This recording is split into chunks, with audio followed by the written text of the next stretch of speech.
أعوذ بالله من الشيطان الرجيم. بسم الله الرحمن الرحيم. الحمد لله رب العالمين وبه نستعين.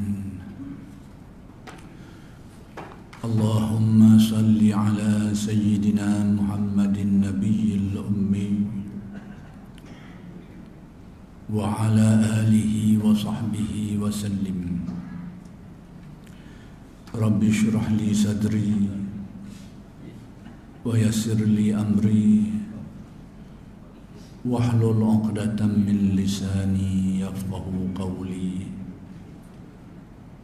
ولا حول ولا قوة إلا بالله العلي العظيم.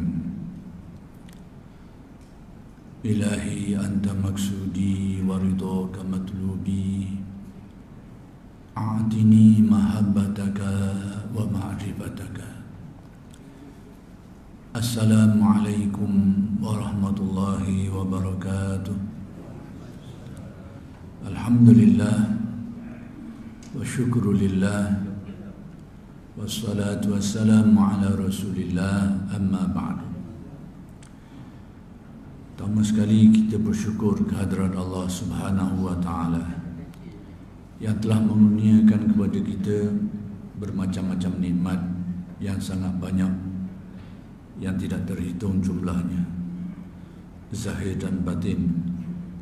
Mudah-mudahan segala nikmat-nikmat itu berkekalan sentiasa dikurniakan kepada kita dan dijadikan kita orang yang mensyukurinya.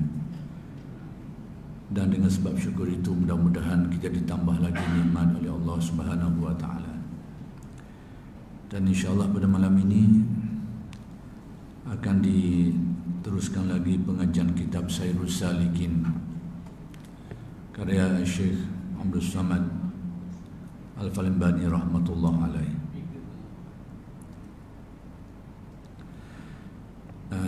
Baik, ada kata-kata Arab muka surat 184 Arab, kata-kata yang panjang, iaitu kata-kata Imam Ghazali yang disebut di dalam kitab beliau bernama Jawahir Al-Quran.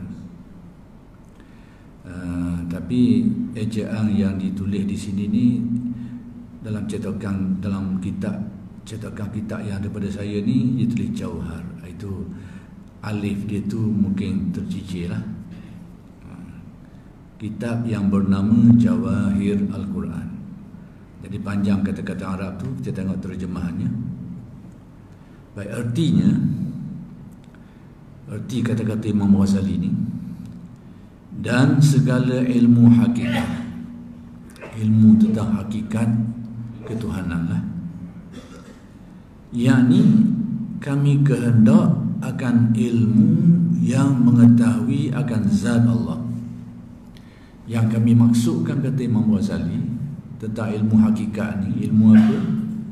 Iaitu ilmu berkenaan dengan zat Allah. Baik, kalau ilmu tu berkenaan dengan zat Allah dari sudut mengisbat kewujudan zatnya itu adalah sudut ilmu usuluddin. Dalil-dalil yang membawa kepada keyakinan adanya zat Allah. Yang zat yang bagaimana? Zat yang bersifat dengan sifat seperti yang kita belajar dalam ilmu usuluddin lah. Zat yang tidak ada permulaan dinamakan sebagai qidam. Tidak ada pengakhiran kesudahannya yang dinamakan baqa. Zat yang tidak menyerupai sesuatu dinamakan mukhalafah. Zat yang maha kaya dengan erti tidak berhajat kepada pencipta, tidak bergantung kepada yang lain, yang dinamakan qiyamah bi nafsi. Zat yang maha esa yang dinamakan wahdaniyah. Dan zat yang memiliki sifat-sifat kesempurnaan seperti kudrat, iradat dan sebagainya. Jadi dari sudut kita mengemukakan dalil untuk mengisbatkan adanya zat Allah, adanya Allah Ta'ala ni yang bersifat dengan sifat kesempurnaan, itu sudut pandang ilmu usuluddin. Adapun sudut pandang ilmu tasawuf ni, iaitu kajian ataupun pandangan yang lebih mendalam sikit untuk memahami secara yang lebih mendalam tentang rahsia-rahsia kewujudan zat Allah. Yang ni rahsia-rahsia yang berkait dengan penzahiran, ataupun dalam istilah kita, saya tak nak panjang benda ni, cuma nak khabar, iaitu berkenaan dengan tajalli. Bagaimana Allah Ta'ala menzahirkan kewujudan dirinya itu sehingga dapat dikenali oleh makhluk ni. Itu sudut pandang ilmu tasawuf. Adapun dari segi mengemukakan dalil untuk meyakinkan kita adanya Allah tu, itu sudut dia. Jadi tasawuf ni membahaskan perkara yang sama tentang zat Allah, tapi dari sudut yang berbeza. Kalau dari sudut mengisbatkan dengan dalil-dalilnya itu, dalil Al-Quran, dalil hadis, dalil akal, itu sudut dia. Tapi nak memahami bagaimana Allah Ta'ala memperkenalkan dirinya itu sekadar yang dapat dikenali oleh makhluk, yang dalam istilahnya dipanggil tajalli itu, atau perkataan lain disebut sebagai ta'aruf, ini istilah ahli tasawuf lah. Maka itu sudut pandang ilmu tasawuf. Jadi kata Imam Ghazali, yang kami maksudkan dengan hakikat itu, iaitulah membahaskan tentang zat Allah dari aspek bagaimana Allah Ta'ala menzahirkan dirinya itu sehingga dapat dikenali oleh makhluknya menurut kadar yang dapat dikenali. Kalau kita nak buat bandingan dengan orang, nak buat bandingan dengan raja, bahawa kita melihat kepada dalil-dalil yang membuktikan negeri ini ada raja. Jadi kita tengok dalil-dalil yang mengesahkan kita sehingga kita yakin ada raja negeri ini. Itu sudut pandang Usuluddin lah. Tapi dari sudut kita nak tengok raja ni raja mana, kita nak kenal dia, dapat kita boleh kenal dia, orang macam mana dia ni. Itu sudut pandang ilmu tasawuf. Detail sikit lah. Jadi kata Imam Ghazali, ilmu hakikat yang kami maksudkan tu, yang dikendaki itu, iaitu membahaskan tentang zat Allah, yakni zat Allah dari sudut tasawufnya. Yang ahadiyah ini dalam istilah tasawufnya iaitu tentang zat Allah dari sudut zat, tidak dipandang dari sudut sifatnya. Saya tak nak panjang juga sini, cuma nak khabar makna umum je. Bila disebut ahadiyah dalam tasawuf ni, iaitu melihat kepada zat Allah tidak dari sudut sifatnya, tapi dari sudut kewujudan zatnya. Kita faham makna pun padanglah. Sebab kita tak nak membahaskan perkara ni kerana itu agak rumit sikit lah. Kita ambil makna mudah. Baik. Dan mengetahui akan segala sifat. Yang kedua, yang dimaksudkan dengan ilmu hakikat ni, membahaskan tentang sifat Allah. Dah Usuluddin tak bahas sifat. Usuluddin pun bahas juga sifat Allah Ta'ala ni. Dan kita mengaji Usuluddin kan sifat ma'ani, kudrat, iradat. Kudrat dari segi Allah Ta'ala Maha Kuasa panggil kudrat. Dari segi Allah Ta'ala menghendaki dengan erti melakukan sesuatu dengan kehendak dia, tidak dipaksa, itu dinamakan iradat. Kemudian dari sudut Tuhan itu mengetahui segala-galanya, itu orang panggil ilmu. Tuhan melihat dan mendengar segala perkara itu, maka itu dinamakan sama dan basar. Dari sudut Tuhan itu dapat memberitahu, memerintahkan, melarang, menyuruh, memberi ancaman, menjanjikan kepada manusia, menceritakan kepada manusia tentang kisah-kisah itu dan ini, mengkhabarkan itu. Dari sudut itu, maka itu disebut kalam. Kalam. Nanti kita akan bahas. Jadi itu tentang sifat Allah. Tapi yang dikatakan hakikat ni macam mana? Membahaskan benda yang sama juga, tapi dari sudut lain. Bagaimana Allah Ta'ala menzahirkan sifat-sifat dia tu. Bagaimana? Perincian dia tu dalam istilah tasawuf dipanggil wahdah, keesaan sifat-sifat Allah. dari sudut bagaimana Allah Ta'ala menzahirkan kenyataan sifat-sifat dia tu sekadar yang dapat dikenali oleh makhluk ni, dapat dikenali oleh orang yang menerima perkara tu. Jadi itu sudut pandang itu dipanggil sebagai wahdah. Itu sudut pandang tasawuf. Jadi supaya kita tahu dan tidak keliru. Jadi kalau dikatakan di sini ilmu hakikat yang kita maksudkan itu membahaskan tentang zat Allah, sifat Allah, dah kalau gitu ilmu hakikat ilmu tinggi. Dah kita dah elak mengaji ilmu ni. Dah kita ngaji usuluddin itu pun supaya kita tahu mana bahagian usuluddin yang kita kena ngaji, mana bahagian tasawuf yang mana itu tidak boleh dipelajari kecuali oleh orang yang kukuh ilmunya dan dipandu oleh guru yang mahir dalam perkara itu. Jadi supaya kita fahamlah, dua-dua ni tasawuf dan usuluddin ni membahaskan benda sama tapi sudut lain-lain. Sudut mengemukakan dalil untuk meyakinkan kita adanya Allah, Allah Ta'ala Maha Kuasa, Allah Ta'ala Maha Mengetahui. Dari sudut itu usuluddin. Tapi bagaimana Allah Ta'ala, kekuasaan Allah Ta'ala tu, bagaimana Allah Ta'ala menzahirkan kekuasaannya tu, panggil istilah dalam istilah tasawuf, perkataan yang biasa orang sebut hari ni tajalli lah, tajalli. Dan kita tak nak panjang benda ni. Jadi membahaskan sifat-sifat Allah dari aspek tajallinya itu dipanggil sebagai ilmu hakikat. Jadi saya gambar ni supaya tak timbul salah faham lah. Supaya kita tahu ilmu hakikat ni untuk orang yang tertentu, yang memahami ilmu ni, yang mencapai taraf tertentu boleh membahaskan dia. Tiba-tiba Imam Ghazali sebut termasuk ilmu hakikat ni tentang zat dia, tentang sifat dia. Jadi kita akan keliru dengan usuluddin. Jadi kalau begitu kita ngaji usuluddin ni tak boleh selama ni sebab ilmu hakikat. Tidak. Jadi hakikat ni dari sudut lain tentang perkara sama. Baik. Sifat yang wahdah, yakni tentang keesaan sifat Allah. Bagaimana Allah Ta'ala menzahirkan sifatnya itu kepada makhluk yang dikenakinya sehingga makhluk itu dapat mengenali Allah secara yang lebih mendalam. Itu panggil hakikat.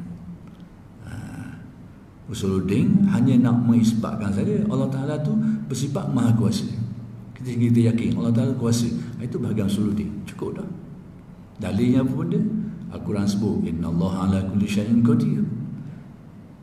Allah Ta'ala Maha Kuasa. Kalau dia ni orang yang mengaji Al-Quran, mengaji bahasa Arab, dia ingatlah ayat tu. Mungkin orang ramai ada ingat, ada mengaji ni, tapi dia tahu dia pergi mengaji tahu aja ada sebut dalam Al-Quran Allah Ta'ala tu Maha Kuasa. Dia pun dah ingat ayat sebab dia bukan orang mengaji betul, tapi dia tahu ada ayat Quran akan begitu. Itu pun sudah memadai dalam usuluddin. Tak boleh akal pula menyatakan kalau Tuhan tidak kuasa, macam mana dia boleh buat alam ni? Jadi mestilah dia kuasa. Maka yakinlah Allah Ta'ala tu Maha Kuasa. Itu cukup usuluddin untuk mengisbatkan, membenarkan Allah Ta'ala tu ada, dia Maha Kuasa. Tapi bagaimana Allah Ta'ala tu berkuasa, bagaimana Allah Ta'ala tu berkuasa atas makhluknya, dia memperlihatkan kekuasaannya, itu bahagian tasawuf, itu bahagian hakikat. Supaya nampak beza.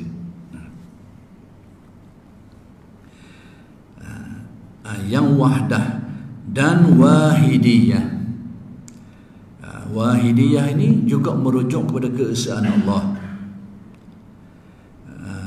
Keesaan Allah, tapi dari sudut kita sebut sebagai af'alnya ataupun asma' dan af'al dia lah. Baik. Dan mengetahui akan segala af'alnya. Demikian juga kita nak mengetahui tentang perbuatan Allah, af'al Allah. Dah apa beza kalau kita mengaji usuluddin selama ni? Usuluddin selama ni hanya memberitahu kepada kita dengan dalil bahawa segala apa yang berlaku ni berlaku dengan kehendak Allah. Dalilnya apa benda? Al-Quran menyebut wallahu khalaqakum wa ma ta'malun. Allah mencipta kamu, demikian juga perbuatan kamu. Dalil sebut dalam Al-Quran. Kemudian akal pula memikirkan, menetapkan kalau manusia ni ada kudrat sendiri, di luar kekuasaan Allah, berarti ada dua pula hak kuasanya. Boleh. Jadi manusia ni tetap tertakluk dengan kudrat Allah, akan menetapkan. Lepas bagi Usuluddin nak mengisbatkan perbuatan Allah tu. Tapi dari sudut ilmu hakikat, ilmu tasawuf ni, bagaimana Allah Ta'ala ni, bagaimana Allah Ta'ala menzahirkan kudratnya sehingga berlaku kejadian tu. Itu istilah tajallinya. Bagaimana benda ni? Itu bagai ilmu hakikat tasawuf. Jadi benda dekat-dekat je. Sudut pandang ke mana? Sekadar untuk meyakinkan benda tu Usuluddin. Tapi nak memahami bagaimana benda tu berlaku, itu tasawuf. Cuma malangnya istilah ini telah disalah faham. Disalah faham, sama ada sengaja ataupun tak sengaja, kita pun tak siasat manalah. Setengah tu kita dapati sengaja, setengah tu mungkin tak sengaja lah, kerana memang tidak erti.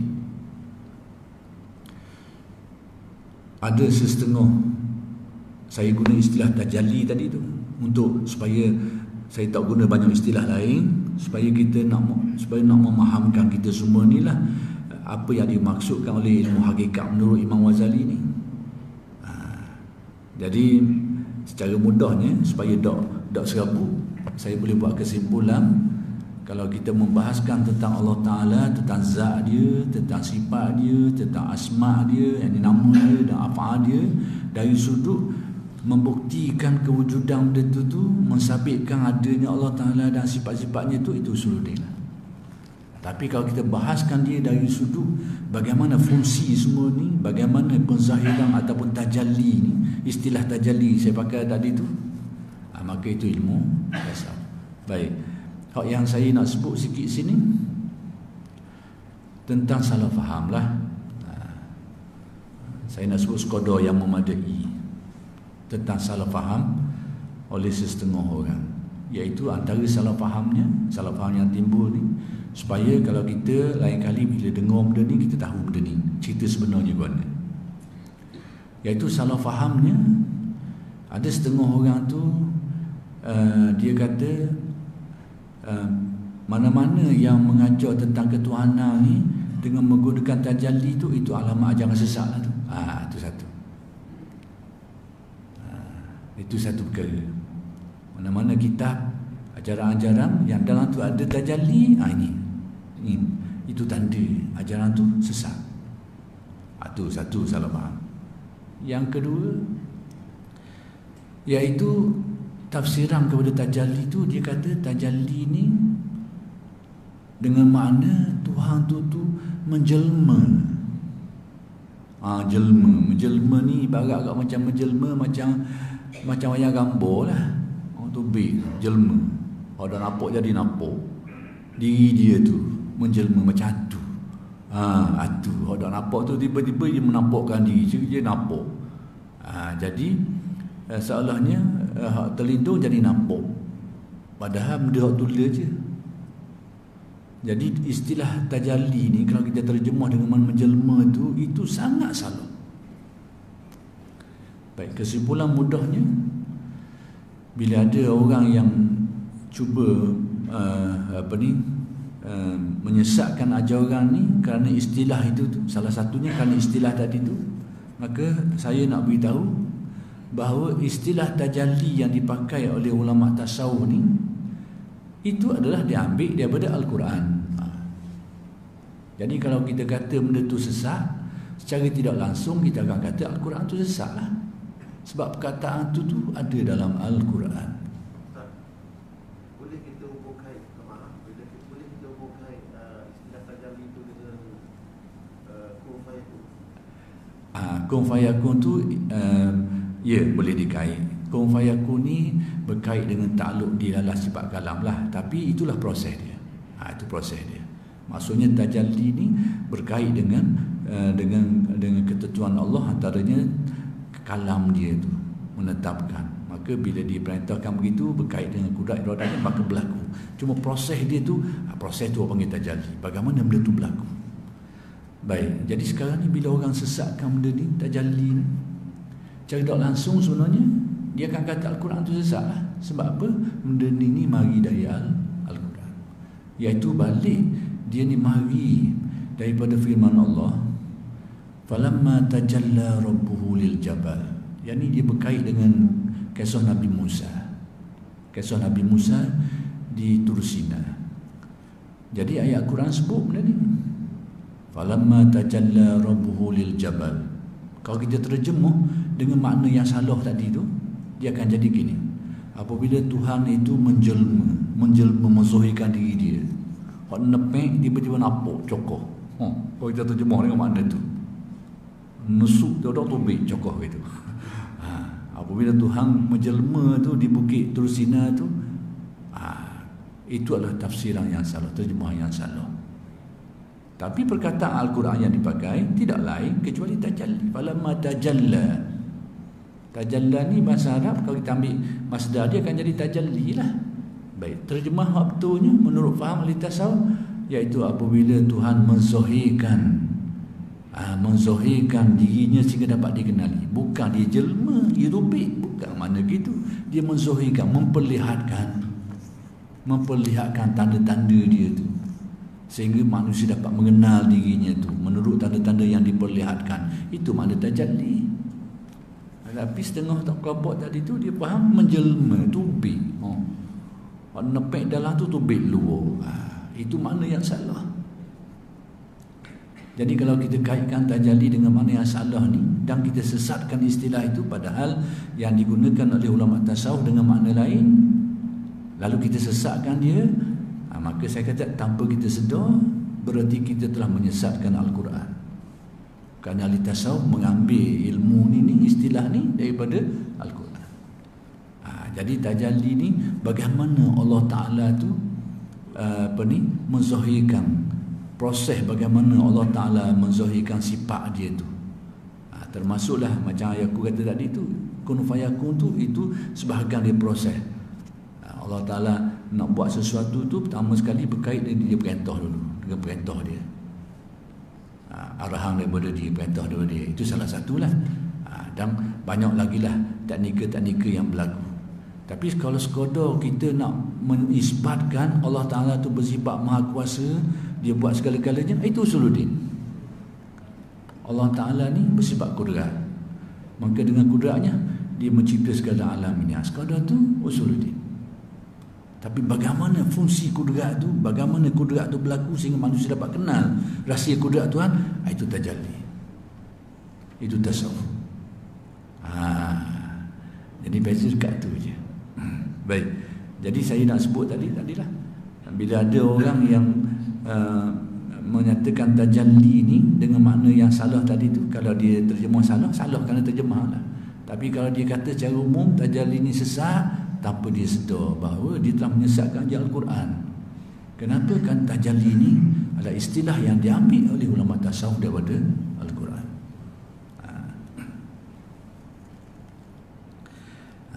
Dan akan segala af'alnya, yakni segala perbuatan Allah. Yang kita belajar usuluddin tadilah, bahawa kita meyakini segala apa yang berlaku pada makhluk ini adalah perbuatan Allah. Artinya apa? Bahawa apa yang berlaku pada makhluk ini berlaku dengan kudrat dia, berlaku dengan iradat dia. Dan apa yang berlaku itu adalah dengan takdirnya. Itu maksud bahawa apa yang berlaku ni, semua yang berlaku ni pada makhluk ni perbuatan Allah. Dengan makna tu, makna berlaku dengan kudrat dia, iradat dia, ditakdirkan olehnya. Sama ada apa yang berlaku tu perkara benda kecil, contohnya apa? Daun jatuh selah, semut merayap, kumang bergerak, proses. Semua perbuatan yang berlaku tu, hakikat dia tu tidak terlepas daripada kudrat dan iradat Allah. Itu maksud perbuatan Allah, keesaan af'alnya. Ataupun perbuatan yang besar, seperti pergerakan matahari, bulan, bintang, cakrawala, bergerak semua tu. Ada yang meletup hancur, berlaku ni. Semua perbuatan yang berlaku tu, semua tu tak terlepas walaupun satu zarah daripada kudrat dan iradat Allah. Itu maksud tauhid af'al. Bahawa semua tu punca dia puncanya balik kepada Allah Subhanahu wa taala. Jadi bila kita membuktikan dalil bahawa segala perbuatan yang berlaku ni perbuatan Allah dengan berpandukan dari Al-Quran, kemudian dengan dalil akal, itu usuluddin. Tapi perincian bagaimana benda ni berlaku sehingga manusia dengan melihat kepada kenyataan itu dapat mengenal tentang Allah Ta'ala, itu bagi tajalli, itu sudut ilmu tasawuf. Jadi usuluddin ni ibarat macam formula umum lah. Allah Ta'ala ini, kalau dalam bab af'al juga, Allah Ta'ala lah yang melakukan segala perkara. Formula umum. Tapi pendetailan ni macam mana daun jatuh selah ni, kita perhati ni, daun jatuh selah ni kau mana sebenarnya? Tak siapa je. Memperincikan benda tu dari sudut sebagai dia adalah tajalli penzahiran Tuhan, penzahiran perbuatan Tuhan pada apa yang berlaku ni, itu sudut pandang ilmu hakikat, ilmu tasawuf. Kena tengok sudut mana. Jadi tujuan saya ulang cak kali sini ni supaya tidak timbul salah faham lah, supaya tahu mana bahagian usuluddin, mana bahagian tasawuf. Dua benda ni berkait, sudut pandang yang berbeza. Dan mengetahui akan segala af'alnya, yakni perbuatannya, iaitu alam ruh. Alam ruh ni, ini bermulanya makhluk di sinilah, makhluk, tarah makhluk ni bermula daripada alam ruh. Kemudian ada alam misal. Misal ni pemisah antara ruh dengan kebendaan, panggil alam misal. Dan alam ajsam, alam fizik, alam benda ni. Jadi bermula dari alam ruh, alam misal dan alam ajsam, itu adalah merupakan ruang makhluk. Lalu makhluk ni dia berkait tak dengan Tuhan? Tentu dia berkait, tertaluk dengan kudrat iradat dia. Macam mana benda ni berlaku? Itu sudut pandang ilmu tasawuf. Itulah tajalli. Nak memahami apa-apa yang berlaku pada makhluk ni kita dilihat dari sudut pandang tasawuf, sehingga semua ni bahasa mudah kok sebenarnya cermin lah untuk orang melihat rahsia ketuhanan. Itu sudut ilmu hakikat. Ilmu hakikat ataupun ilmu tasawuf tu. Adapun usuluddin tu kaedah umum. Allah Ta'ala tu ada. Allah Ta'ala tu maha kuasa. Umum kaedah tu. Dia bukan dia yakin dengan dalil usuluddin. Perinciannya, bagaimana kita nak tengok kekuasaan Allah, bagaimana kita nak tengok tentang kenyataan sifat-sifat dia tu, ini bahagian ilmu hakikat, ilmu tasawuf.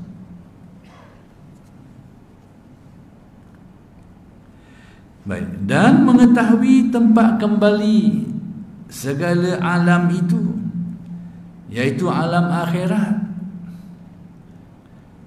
Yaitu alam akhirat. Sekaliannya itu kami taruhkan akan dia daripada permulaan ilmu ini. Yani kami letakkan dia pada permulaan ilmu ni, ilmu hakikat.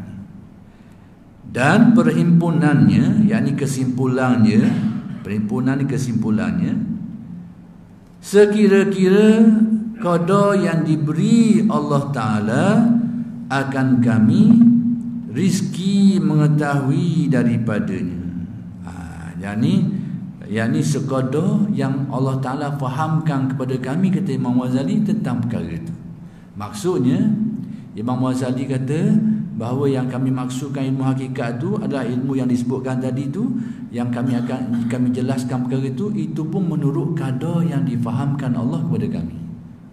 Nak kabarnya Imam Ghazali mengakui bahawa tahap kedalaman ilmu ni ia merupakan ibarat lautan yang tak ada penghujung dia, dalam. Cuma yang dia akan dijelaskan oleh Imam Ghazali dalam kitab-kitab tu adalah menurut kadar yang difahamkan Allah kepada beliau. Dan masing-masing tidak samalah dari segi tahap kefahaman ni, kedalaman dia, kehalusan dia dan sebagainya. Jadi orang yang tidak dapat menyelang ke dalam tu mungkin tak terimalah apa yang orang duduk dalam tu kata.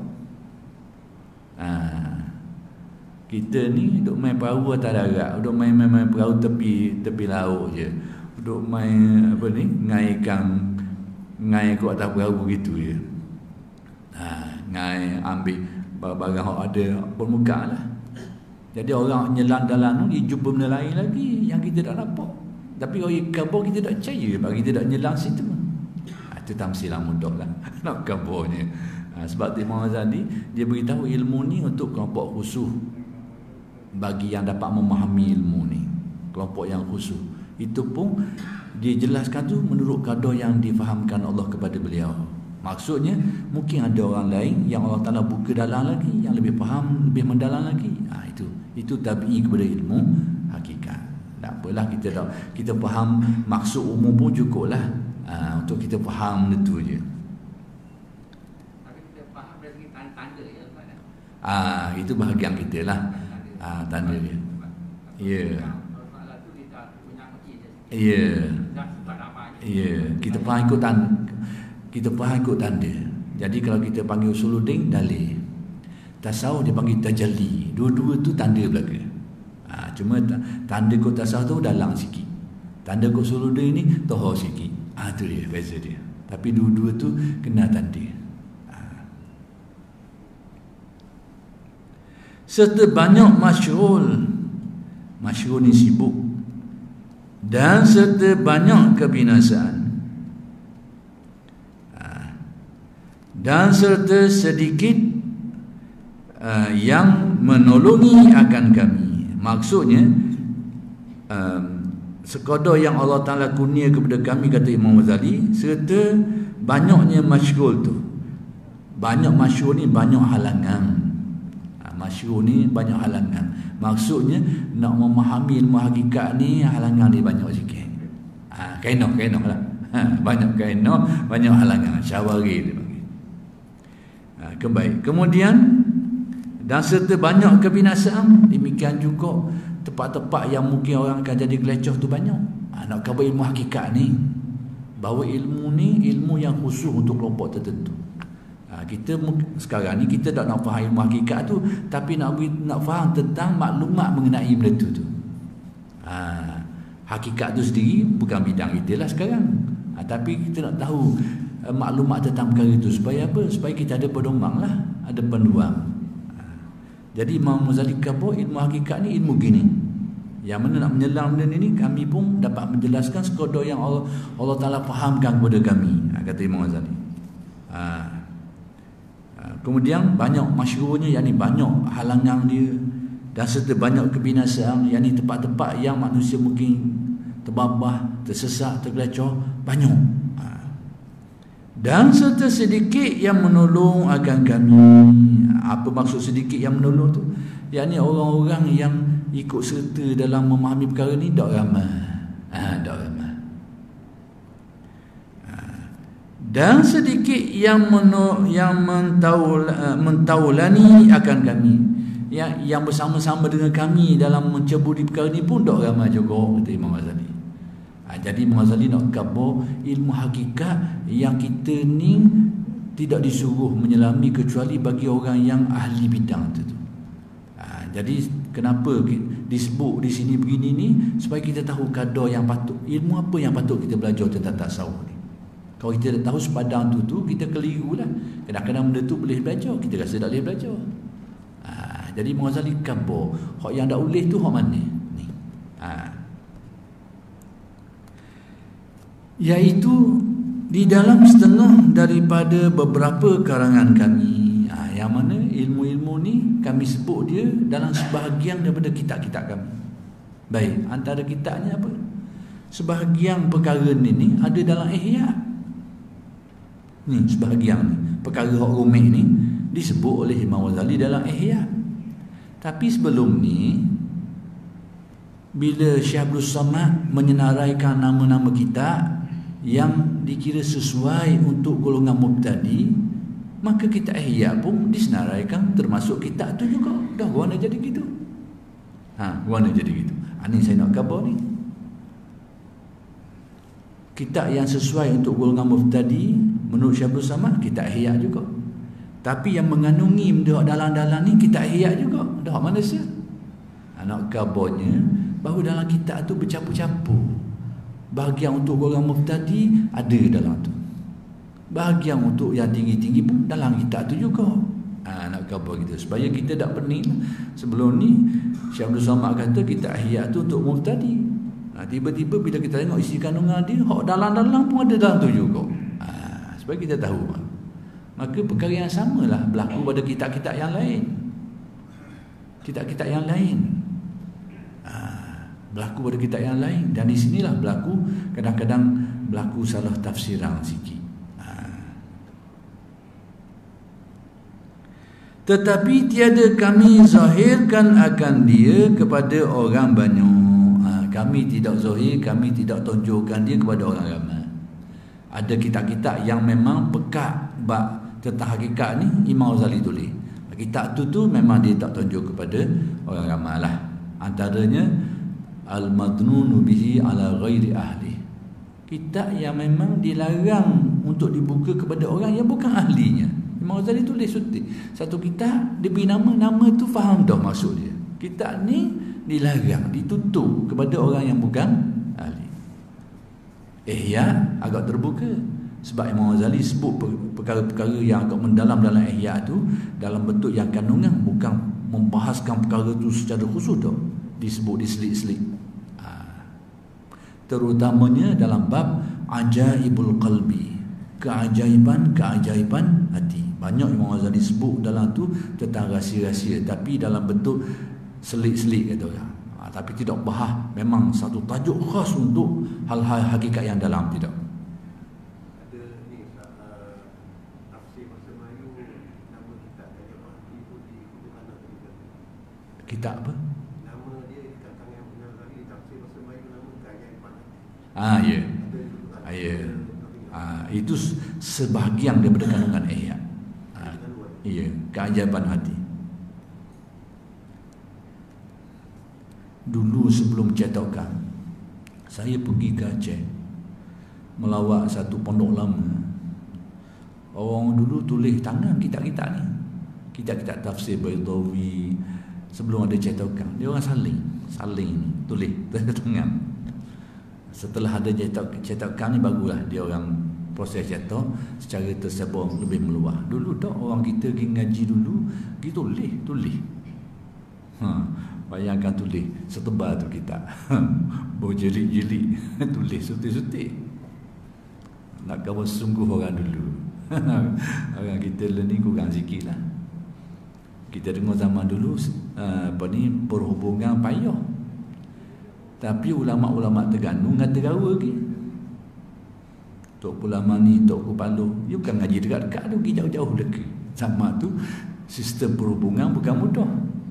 Hari ni sistem perhubungan mudah, tapi nak lepas Terengganu payah. Bukan nak lepas Kuala Terengganu payah. Kadang-kadang sistem perhubungan mudah. Dulu payah dengan kapal orang lagi. Pergi mengaji dengan Terawa. Tok Kupalo ni kita dengar cerita dia mengaji sampai ke Jawa. Pergi mengaji dan mengajar juga ke Jawa, ke Aceh dan sebagainya masa tu. Dan ramai lagi ulama-ulama Terengganu ni yang pattern ni macam tu. Sebab tu dia boleh ilmu berkat, ilmu kemas. Kita ni longgar sikit. Tapi tak apalah, boleh makan bersyukur lah.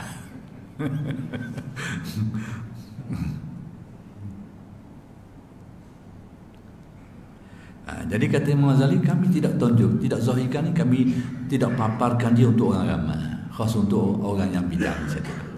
Baik, maka kerana bahawasanya ilmu ini sangat susah, ilmu hakikat ni sangat susah, kerana dia mendalam, perlukan kepada kita ada persediaan yang kuat dari segi ilmu dan juga dari segi pengalaman. Jiwa yang bersih baru boleh faham ilmu ni dengan baik. Jadi nak kabarnya Imam Ghazali nak kabar ilmu hakikat ni, hak payah tu. Nanti dia akan beritahu hak selain daripada tu ilmu yang boleh kita belajar. Nanti kita akan tengok. Ilmu ini sangat susah. Daripadanya itu memfaham akan dia oleh beberapa manusia. Maksudnya yang dapat faham ilmu tu hanya sekelompok yang kecil daripada kalangan manusia, bukan semua orang yang boleh faham dia tu.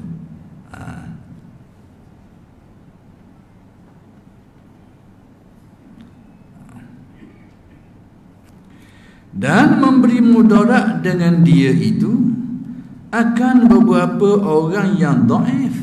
Ilmu ni ilmu hakikat ni, kalau orang tu lemah, tak ada persediaan ilmu akal yang kuat, kemudian jiwa yang kukuh, yang sesuai untuk faham ilmu ni memberi mudarat ke dia. Maksudnya yang mengaji boleh bawa kadang-kadang jadi salah faham, jadi sesat, jadi babah. Ilmu hakikat ni. Cuma kita nak tahu ilmu hakikat pun mana.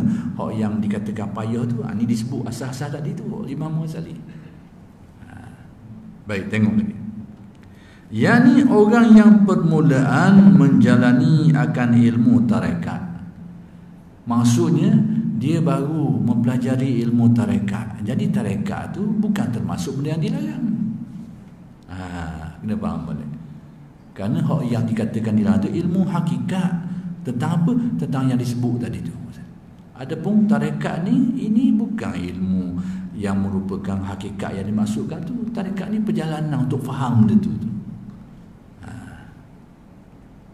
Jadi permulaan menjalani akan ilmu tarekat itu, orang yang baru mula belajar ilmu tarekat ni, jadi mungkin dia ni tak sesuai nak belajar ilmu hakikat tadi tu, yang tinggi tadi tu, tak sesuai lagi. Istimewa pula orang yang tiada menjalani akan ilmu tarekat, lebih-lebih lagi orang tu tidak belajar ilmu amalan khusus tarekat ni, tiba-tiba nak belajar ilmu makrifat, ilmu hakikat dia. Ini lagi berat kata Imam Ghazali, lagi memudaratkan. Orang yang baru belajar ilmu tarekat pun, yang sudah ada kekuatan sikit-sikit tu, itu pun mungkin tak sesuai lagi untuk belajar ilmu hakikat yang tinggi.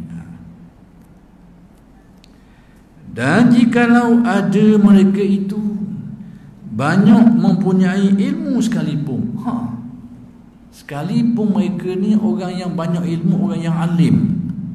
Sebab kunci nak memahami ilmu hakikat ni bukan alim tak alim, tapi jernih tak jernih hati dia tu. Kunci dia. Ini aspek yang ahli-ahli fiqh kadang terlepas pandang. Jadi gak dia mula pandang rendah kepada orang yang mengaji ilmu ni, padahal kawan ni sudah memiliki kemampuan untuk faham dengan baik. Sebab kemampuan untuk faham ilmu hakikat ni bukan pada ilmu dia tu alim tak alim, banyak ke sikit kitab dia khatam, bukan ukuran situ. Tapi akal dia, hati dia tu murni ke tak, jernih ke tak. Kalau hati jernih, guru dia pun orang yang betul-betul faham, dia kabur boleh faham lah, mudah je. Kerana kunci dia duduk situ. Kunci kejernihan hati nurani orang murid dah tu. Yang kedua tentang kemahiran guru pula untuk mengulas. Bila dua ni tembung, mudah lalu jadi ilmu ni. Tapi dia akan jadi payah kepada orang yang dok macam tadi tu. Jadi sekalipun dia banyak mempunyai ilmu, sekalipun banyak ilmu, dia alim, mengaji kitab ilmu Allah, ilmu cukup, tapi belum tentu dia baca kitab ilmu hakikat dia boleh faham oleh. Tak tentu lagi. Sebab kunci dia, kunci benda lain. Tetapi tiada dapat dizahirkan akan dia ilmu hakikat itu, melainkan atas orang yang telah yakin ia mempunyai ilmu syariat yang zahir. Jadi ilmu hakikat ni yang mendalam ni tak boleh nak diajar, nak dizahirkan, kecuali orang ni dia sudah ada asas ilmu syariat yang zahir. Dia faham tentang kewajipan solat, dia faham tentang akidah-akidah yang asas baru. Jadi dia kena ada benda ni, asas-asas syariat ni, akidah dia dan juga fiqh dia, yakni ilmu usuluddin dan ilmu fiqh. Jadi oleh kerana sudah masuknya waktu isyak, kita bertisahkan ini dulu, dan insyaAllah akan sambung huraian ini pada kuliah-kuliah yang akan datang. Aku qauli hadza wa astaghfirullahalazim li wa lakum. Assalamualaikum warahmatullahi wabarakatuh.